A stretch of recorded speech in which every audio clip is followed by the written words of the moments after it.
So ayun mga ka-DIY, bali meron tayo dito ng aircon. May papalinis sa atin ng window type aircon. So ito yung niya mga ka-DIY. Bali ito yung brand niya. Kondora yung brand ng aircon na papalinis sa atin. So tapusin niyo lang ang video na ito mga ka-DIY para at least kung gusto niyo rin maglinis ng sarili niyo aircon, matutunan nyo rin kung paano maglinis. So sundan nyo lang ito mga ka-DIY, tapusin nyo ng video kasi step by step yung ituturo ko kung paano ang paglinis ng inyong mga aircon. So mga ka-DIY, bali bago yan, babaklasin natin ang pinaka casing nya, tapos tatanggalin natin ang pinaka control box nya kasi yun ang importante na dapat hindi mabasa kasi mga ka-DIY electrical yun. So dapat hindi talaga yung mabasa, di bali na babasa lahat, wag lang yung mga electrical wiring. So ayun mga ka-DIY, bali ang unang natin gagawin is pag ganitong type ng aircon nyo, kahit mga ibang aircon, pareho lang naman yung mga ka-DIY. So bali ang gagawin ko, tanggalin muna natin yung tanggalin natin yung mga pinaka selector knob nya. Yan, ito tanggalin natin yan. Tatanggalin ko mga ka-DIY.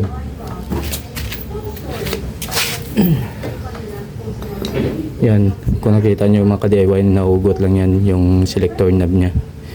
Yan, naugotin lang natin. Yan, bali na po naugot na natin yung dalawa. So pagkatapos niya mga ka-DIY, bali yung sa gilid nito may dalawang yan, screwdriver, mga screw. Yan, bali dalawa yan mga ka-DIY, kabilaan yan. Yan, sa kabila din. Yan. So bali tanggalin natin yan para matanggal natin ang pinaka front cover nito. Ito ang pinaka harap nya. So tanggalin ko lang mga ka-DIY.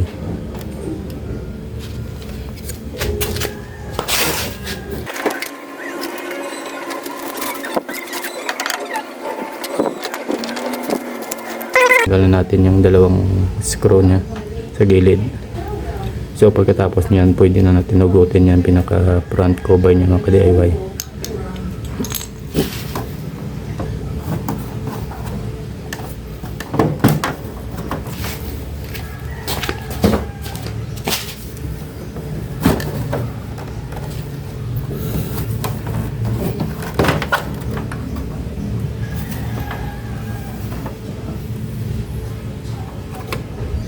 Ayun mga ka-DIY, bali natanggal na natin. Yan. Yan, kung nakita nyo, tanggal na yung pinaka front cover nya mga ka-DIY.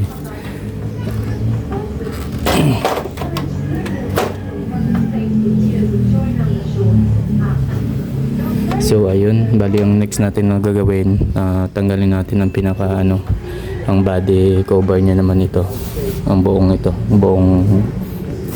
body cover nya. So bali yung pagtanggal niyan, may mga screw din yan sa mga panggilid nya. Yan, mga paikot yan mga ka-DIY. Dito sa taas meron din yan, bali sa likod meron din yan. Ito yan mga ka-DIY. Yan sa gilid, kabilang gilid meron din yan, paikot meron yan mga ka-DIY. Bali yan ang tatanggalin nyo para bago nyo matanggal to yung pinaka body cover nya. So tanggalin na natin mga screw mga ka-DIY.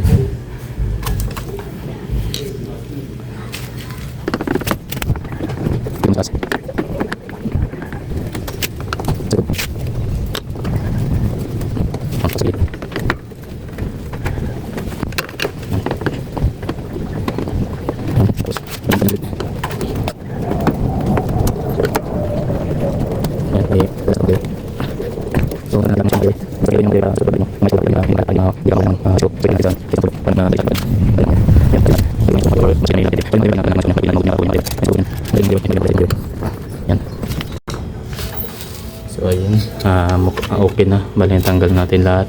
So bali pagtanggal niyan, iangat niyo lang mga ka-DIY. Ito yun, maangat yun na yan mga ka-DIY. Yun. So ayan, kung nakita nyo na tanggal na natin ang pinaka body cover nya. Yan, yan ang pinaka loob ng aircon mga ka-DIY. So ayun mga ka-DIY, bali natanggal na natin pinaka cover niya, mga pinaka casing niya. So ito yung sinasabi ko mga ka-DIY, yung tatanggalin natin sa loob, yung pinaka control box niya. So yan ang pinaka importante na hindi mabasa dapat ang mga ka-DIY.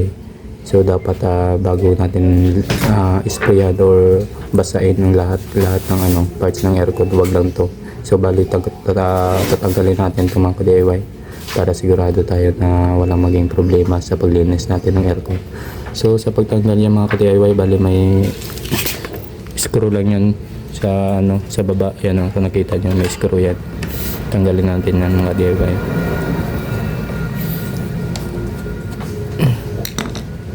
So ayun, tanggalin natin. Tapos ito yung niya, tanggalin din natin pinaka temperature sensor niya to mga DIY. Tanggalin natin sa pinaka evaporator niya ito. Yan, para hindi siya kakapit once na tanggal natin to, kasi kung makapit to yung sensor niya dito sa may niya, sa may evaporator.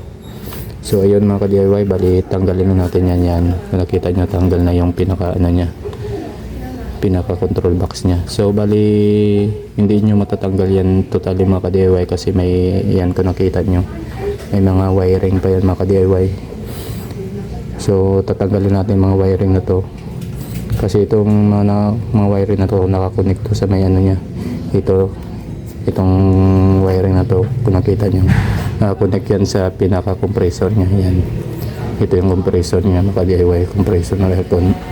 Tapos ito yung itong mga wiring na to, ito bali nakakonect yan sa pinaka motor. Yan, kung nakita nyo, ito yun. Yan, ito yun sa pinaka motor niya. Yan yung nakakonect sa pinaka motor ng ating aircon. Ito yung motor niya. So ayun ang mga DIY, bali ito kung nakita nyo. Yan.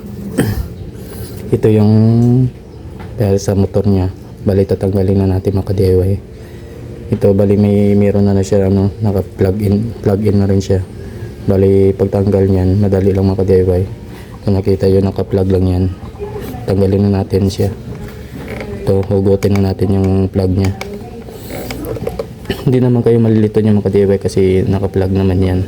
Bali mas maganda, tandaan nyo, markingan nyo para hindi kayo malito pagbalik. So yan, may marking na rin yan, may markingan na natin. So hugutin na natin mga DIY. Yun, kung nakita nyo, nahugot na yung plug nya. Ito yung wire na to, ito yung sinasabi ko, yung papunta sa motor. Ito yung pinaka motor nya sa tapos ito, next natin gagawin is ito yung parang control nya para sa compressor. Yan, kung nakita nyo, papuntang compressor yan, nakakunik sa pinaka compressor ng ating aircon. So ayun, bali tatanggalin na natin mga DIY dito mismo sa may nya, taas ng aircon natin. Bali dyan kasi nakakunik yung wiring, kaya dapat dyan na lang natin tanggalin para buo na lang natin na matatanggal to yung pinaka control box nya. So tanggalin lang natin mga DIY. Sa pagtanggal yung mga DIY, bali meron lang yan, nut. Yan, may nut lang yan. Bali tanggalin na natin, wala tayo ng pagtanggal.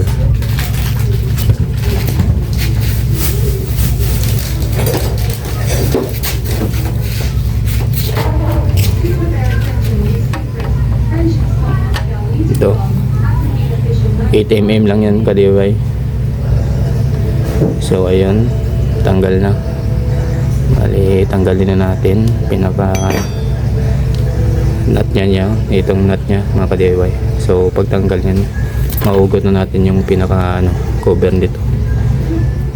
Ayan.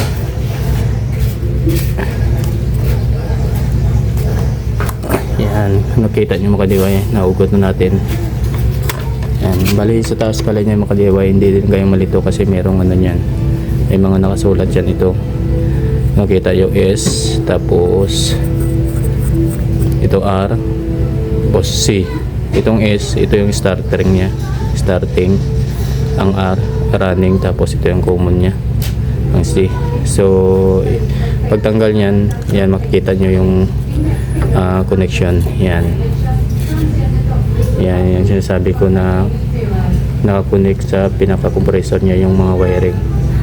So bali niyan, hindi na rin makalito niya kasi ang blue, kulay blue, ano yun siya, bali starting. Yan. Tapos ang itim naman, ito, ang itim niya, bali naka sa running naman yan siya. Tapos ito yung common, ang black din. Yan. So ayun, bali mas okay din, tandaan nyo rin para mas pagbalik nyo, hindi rin yung malito. Bali yan, tinandaan ko na rin na may marking na yung mga DIY. So tanggalin na natin yan para matanggalan natin yung pinaka wiring nya.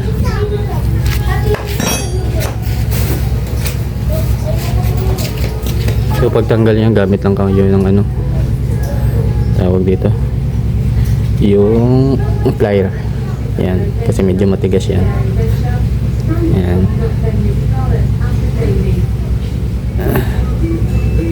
Yan sa starting niya.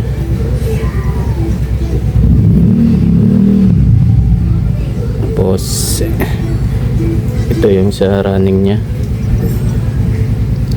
Tapos ito yung sa common niya. So ayun, bali natanggal na natin mga ka-DIY. So pagkatapos niyan, yan, pwede yun nahugutin mga ka-DIY. Mahugot na buo yan ng mga wiring. So ayun mga ka-DIY, bali na tanggal na natin ang pinaka mga wiring niya dito sa compressor. Bali ito, natanggal na natin. Tapos ito na yung pinaka control box niya mga ka-DIY. Bali pwede natin tanggalin na yan. So bali meron pa yan pala naka-ground yan. Nakita nyo may pa yan, may wiring pa yan na para sa ground niya. So tanggalin nyo lang din yan. Yan, tanggalin muna natin yung ground niya.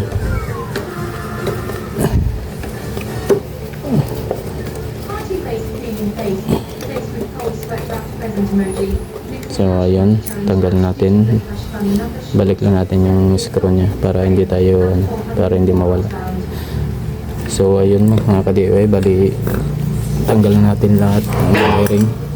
So ito na ang pinaka control box na yan. So pwede natin maitabi na yan para sigurado tayong hindi mababasa. So yun, tabi lang natin. Tapos ito yung natirang wire, ito na yung sa motor niya. So mamaya tanggalin natin ang pinaka motor niya para matanggal na rin to yung wire niya. So ayun mga ka-DIY, bali ang next natin gagawin is tanggalin natin ang pinaka motor ito. Yung pinaka motor niya mga ka-DIY. Bali sa pagtanggal ng motor niyan, sasama na ito ang pinaka fan niya, tsaka ito yung ang dalawang fan niya. So bali sa pagtanggal niyan, bali merong screw lang yan mga ka-DIY sa baba. Ito, may dalawang screw yan. Yan. Kung nakikita niyo mga ka-DIY, ito. Yan. Pinaka-screw niya. Yan, isa. Tapos ito, dalawa. So tanggalin na natin mga ka-DIY para mahugot na natin pinaka-motor niya.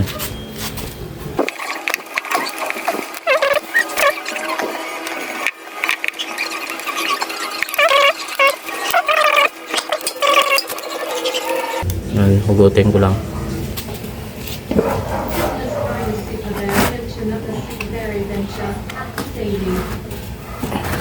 Yan. Kung nakikita nyo mga ka-DIY, nahugot ko na siya. Yan, hilahin nyo ng pataas.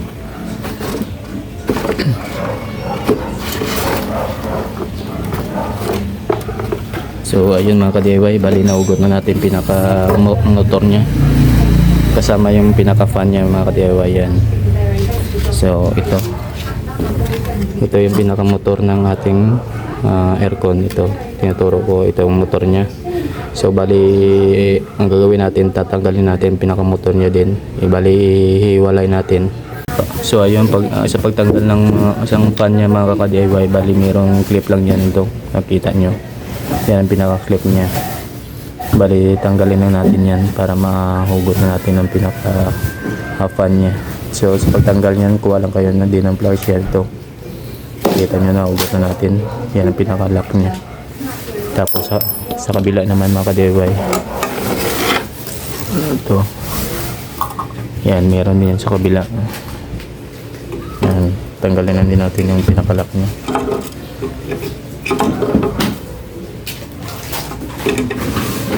So ayun mga ka-DIY, bali tanggal natin. Tapos pwede natin maugot yun mga ka-DIY. Ugutin na natin yung pinaka-fan niya. Yun mga ka-DIY, bali natanggal natin ang pinaka-fan niya, yung dalawang fan, ito tsaka yung ito. So bali natanggal na natin mga ka-DIY. Bali sa susunod na gagawin is tanggalin na natin ang pinaka-motor niya. Yan, ito yung sinasabi kong motor mga ka-DIY dito sa casing niya, para maiwalay na natin sa pinaka-casing niya, kasi ito, ang casing niya, itong casing niya lilinisan natin, bubugayin natin yan. So ayun mga ka-DIY, bali sa pagtanggal yan merong 4 lang na tornilyo na bolt yan, I mean na screw. May 4 ng screw lang yan mga ka-DIY para matanggal natin ang pinaka-motor niya. So tanggalin na natin ang 4 na screw niya.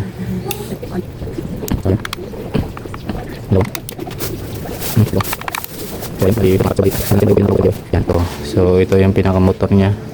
Bali hiwalay na natin yan para mabugahan na natin ng tubig to pinaka casing niya din. Yan. So bali ito hiwalay lang natin ang pinaka-motor, tsaka ito pinaka-importante yung control box niya. Yan. So ayun mga ka-DIY, bali ready na siya na linisin. Bubugahan na natin ng pressure washer mga ka-DIY. So kung nakikita nyo, so sobrang dumi na talaga mga ka-DIY. Yan talaga moment na kailangan na palinis ng mga aircon nyo mga ka-DIY. Kung ganyan yung case niya mga ka-DIY, ganyan na karumi, kailangan na talaga linisin. So ayun mga ka-DIY, bali yan ang mga parts na dapat natin bugahan. Yan, kung nakikita yun yung mga pinagtatanggal natin. Yan ang dapat linisin natin mga ka-DIY. So ayun, bali lilinisin na natin mga ka-DIY. Umpisa na natin yung paglilinis.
Ayun mga ka-DIY, bali tapos na natin dry up yung mga parts na nilinis natin mga ka-DIY. So kung nakita nyo, tuyo na yan mga ka-DIY. So bali yung unang gawin natin pag-assemble, yung una muna gawin is ito yung motor niya mga ka-DIY. Bali ibalik natin sa pinaka housing niya. Yan pinaka housing ng motor. So balik muna natin. Yan. Yan ang pagkabalik niyan, na madali lang naman ka-DIY. So yan, lagyan ko na yung marking niyan para mabilis tayo. So bali yun, bali may 4 na tornilyo yan mga ka-DIY. Yan. So yan lang yung DIY. So yan, so yan, kami kong DIY yan yung DIY para masik. So yung DIY, so yung DIY po sila mga ka-DIY. Ito yung sa may evaporator niya. So hindi naman kayo malito yung mga ka-DIY pagbalik, kasi kita nyo yung parang may guide siya. Yan. Tapos ito yung pinapabakal niya, parang mayroon din yung shape na parang may tawag yan, may ano siya, tawag yan, may hati. Yan. Ito yung sa may fan niya, yan yung kalahat, yung may hati siya. Diyan yun ipapasok sa may bakal na may hati. So hindi naman kayo malito niya mga ka-DIY. So ayun, naipasok natin, tapos tulak lang natin. pag alam nyo, nakita nyo sagad na dito, yun, okay na yun. Tapos saka na ibalik yung pinaka lock nya. So ito yung lock nya, yan, mga DIY, yan. So gamit ulit tayo ng plier. Ipitin na natin to, press na natin para lumaki yung butas nya. Tapos tsaka pasok sa dito, yan, yan, ganun lang kadali mga DIY. Yun, so okay na yung mga DIY. So bali ang isunod is yung sa kabilang fan naman.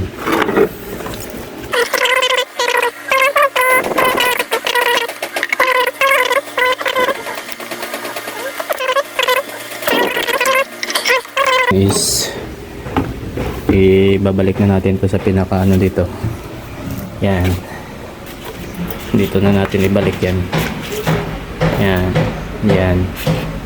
So ibalik na natin. Ayun mga ka-DIY, bali naigpitan na natin yung dalawang screw nandiyan sa ilalim, yan.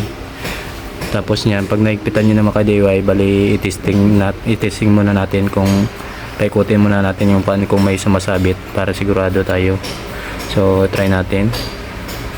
Ayun, so far okay naman, wala naman tayo narinig na parang sumasabit. So ibig sabihin yan okay yung pagkabit natin pagbalik. So next na gagawin natin mga ka-DIY is yung pinaka wiring niya mga ka-DIY. Mga ka-DIY, bali yung next naman na gagawin natin is yung i-connect na natin yung pinaka wiring nito. Bali ito na yung pinaka niya, yung control box niya. So bali yung next is ito yung para sa compressor niya. Bali kaya babalik na natin ito dito sa pinakataas ng compressor niya. So yung walang talaga yung so yung balik yung mga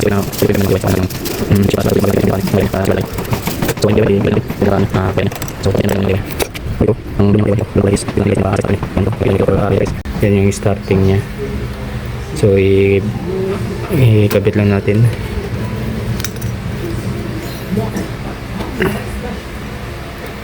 Yan, tapos sabay tulak lang ka-DIY. Yan, may tulak lang. Tapos ito yung common niya dito sa letter C. Yan, kung makita yung letter C. Yan, yan lang. Tapos ito yung item niya din, yung isa ito is papunta yan sa R. Yan, kung makita nyo yung letter R niya. Hindi masyado makita. Yan yung letter R na yan mga ka-DIY. Yan, ito yung kulay itim, yung running niya. So ayan, kabit lang natin.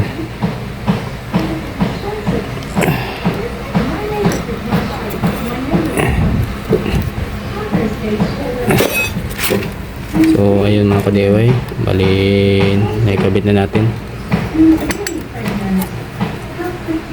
So ayun, tapos so ayun mga ka-DIY, bali naibalik na natin yung wiring niya para sa compressor niya. Bali yung next na gagawin naman is yung ito, i-wiring ng pinaka motor niya, yung fan motor niya. So bali yung pagkabit yan mga ka-DIY, madali lang naman, plug and play lang naman yan. So kung nakita nyo na markingan ko na rin yan, bali dito lang natin ilagay sa controller nya, sa control box nya. Yan, kung nakita nyo yan, may tanda na rin yan. Ano yun lang, ipasok yun lang mga ka-DIY. Yan, ganyan lang. Yan, nakita nyo may marking na yan. So pasok lang natin, pagtulak lang natin, tapos tsaka na mag-lock yan. Kung narinig nyo, yun, na-lock na yun. So bali okay na yan, okay na tayo sa pinaka wiring nya mga ka-DIY. So ikabit na natin to yung gearbox, yung pinaka control box nya. Ka-DIY, bali na ikabit na natin yung pinaka screw nya dito sa baba. Ang sunod naman is yung ground nya mga ka-DIY, bali ikabit lang natin dito. Ito yung nakakabit sa may evaporator niya mga ka-DIY.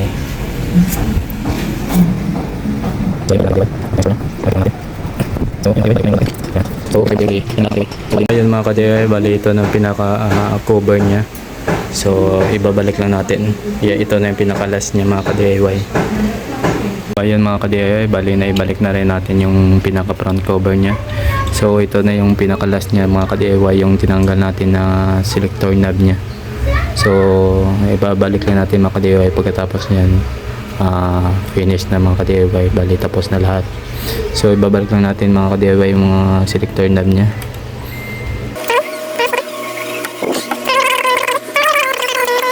So ayun mga ka-DIY, bali tapos na tayo sa paglilinis ng ating aircon. Salamat mga ka-DIY sa panonood ng ating tutorial video. Kung nagustuhan nyo ang video na to, paki-like naman tsaka subscribe mga ka-DIY, tsaka paki-hit na rin yung notification bell para updated tayo sa mga susunod pa natin gagawin ng mga tutorial na katulad nito.